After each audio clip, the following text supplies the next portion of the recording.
자, 237 나라를 알아보아요. 오늘 237 나라 중에 우리가 기도해야 될 나라, 어떤 나라일까요? 짜잔! 바로 이스라엘이에요. 자, 이스라엘. 어디서 많이 들어봤지요? 네, 성경에서 많이 들어봤지요. 이스라엘 나라가 지금도 있어요. 옛날에만 있는 나라가 아니고 지금도 저기 중동에 있습니다. 자, 이스라엘은 여기 조그맣게 생긴 나라예요. 주변에는 이렇게 강대국들이 엄청 많죠?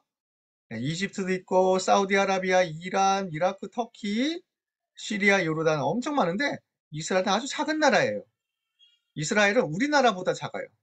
우리나라 강원도만한 크기의 땅이에요. 엄청 작죠? 주변에 강대국들이 많고 그러나 아시아와 아프리카를 연결하는 중요한 곳에 있는 나라. 도대체 어떤 나라일까요? 하나님은 전 세계를 살리기 위해 한 나라, 한 사람을 선택하셔서 복음을 전하게 하셨어요.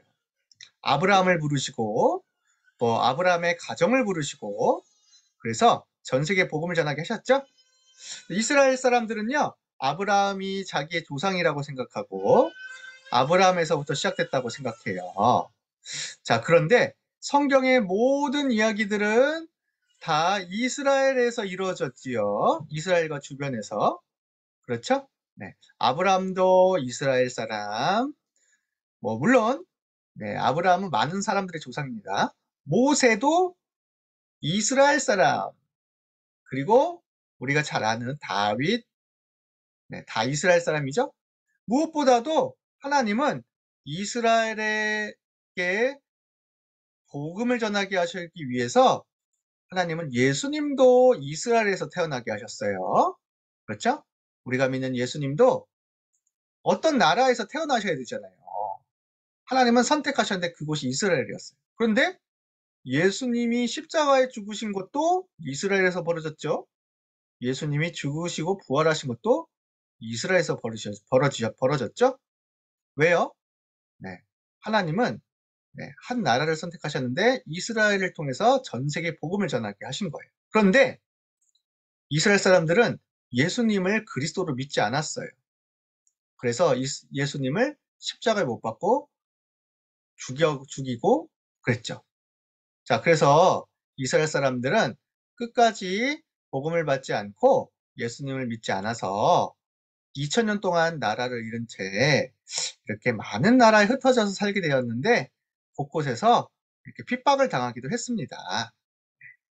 물론 이스라엘 사람들이 큰 잘못을 저질러서 그래서 그런 건 아니고요. 하나님의 계획이 있었겠지요. 하나님은 이스라엘에 많은 사람들을 흩으셔갖고 전 세계에 가게 하셨는데 우리는 여기를 통해서 알아야 돼요. 하나님은 복음을 주셔서 복음을 전하게 하셨는데 복음과 전도와 선교를 놓치니까 이렇게 흩어지게 된 거예요. 그러나 하나님은 다시 이스라엘을 축복하셔서 2000년 만에 유대인들의 나라 이스라엘을 독립하게 하셨습니다.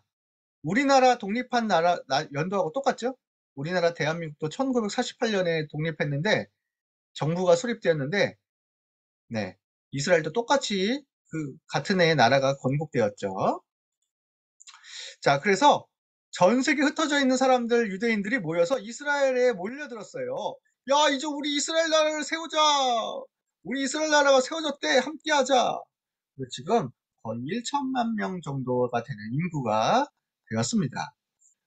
전 세계 흩어진 유대인들은요, 2000년 동안 흩어져 있었지만, 우리는 이스라엘인이야, 유대인이야, 있지 않았어요. 자, 이스라엘 나라는 엄청 작은 나라지만 뛰어난 나라예요. 농업, 의학, 군사, 여러 가지 부분에서 엄청 뛰어난 사람들이 많아요. 이스라엘 사람들은 엄청 공부를 잘하고 똑똑해요. 그래서 보면은 전 세계 노벨상 3분의 2를 거의 유대인들과 이스라엘이 차지하고 있지요. 그리고 초강대국 미국에 영향을 미치고 세계에 영향을 미치는 중요한 인물들이 이스라엘 사람들이 많아요. 유대인들이 많아요. 지금 이렇게 IT 기업, 앞으로 가야 될 미래 기업에 거의 이스라엘과 유대인 사람들이 많아요. 또 미국 정치인들 중에도 유대인들과 이스라엘 사람들이 많아요. 그럼 이 사람들이 전 세계에 영향을 미치고 있는 거죠? 네. 자, 앞으로 우리 렘넌트들은 이러한 유대인들, 이스라엘 사람들하고 상대해야 돼요. 자, 그런데 이스라엘 사람들은요, 지금도 어려움을 많이 당하고 있어요. 뭐냐면, 지금도 계속 전쟁이 일어나고 있어요. 팔레스타인 사람들이 말해요. 야, 너희들 왜 우리 땅에 와서 니네들 나라라고 해? 빨리 나가! 이스라엘 사람들은 아니야! 우리는 2000년 전부터, 그 전부터 우리 땅이었어! 하면서 막 싸우고 있어요. 지금도 막 미사일을 쏘고 전쟁을 하고 막 테러가 일어나고 막 그래요.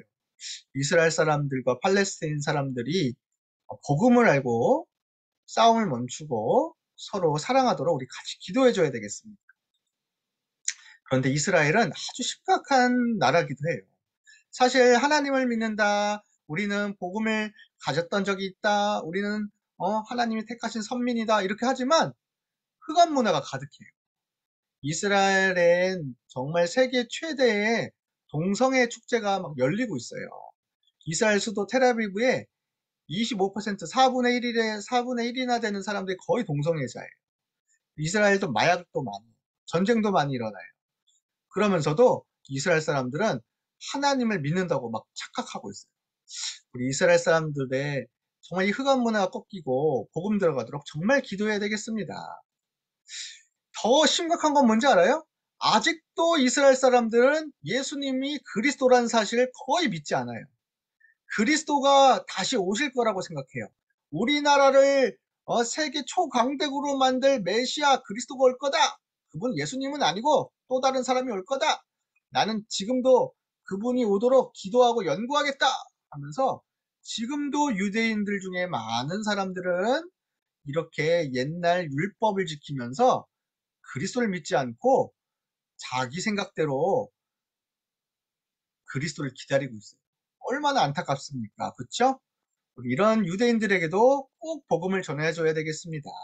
예수님이 그리스도예요. 그리스도께서 2000년 전에 모든 문제를 다 끝내셨어요. 당신들도 그리스도가 필요해요. 이렇게 전할 수 있는 우리 렘넌트들이 되어야 되겠습니다. 그래서 예수님은 예루살렘과 온 유대와 사마리아와 땅끝까지 이르러 내 증인이 되리라. 마지막 선교지가 어딜까요? 마지막 땅끝이 어딜까요? 바로 유대인들이에요. 이스라엘이에요. 이스라엘에게서 복음이 시작되는데 그들이 복음을 믿지 않아요. 그러면 복음 받은 우리가 가서 다시 이스라엘 사람들에게 복음을 전해줘야 되겠습니다. 마지막 선교지이며 땅끝인 이스라엘과 유대인들을 위해서 기도해요. 앞으로 우리 렘넌트들이 복음과 실력을 가지고 유대인들까지 살리게 될 거예요. 그때 당당하게 복음을 전할 수 있는 렘넌트 되기를 축복합니다. 우리 같이 기도해요. 자, 두 손 모으고 따라서 해주세요. 구원과 구원과 생명의 생명의 복음을 주신 복음을 주신 성삼위 하나님께 영감의 하나님께 감사해요. 감사해요. 감사해요. 이스라엘과 이스라엘과 유대인을 통해 유대인을 동해 퍼지는 파리는 흑암은 폐감을 무너지게 해주세요. 무너지게 해주세요. 이스라엘과 이스라엘과 유대인들이 유대인들이 그리스도이신 그리스도의 예수님을 예수님을 믿게 해주세요. 믿게 해주세요. 예수님의 이름으로 주님의 이름으로 기도합니다. 네. 아멘.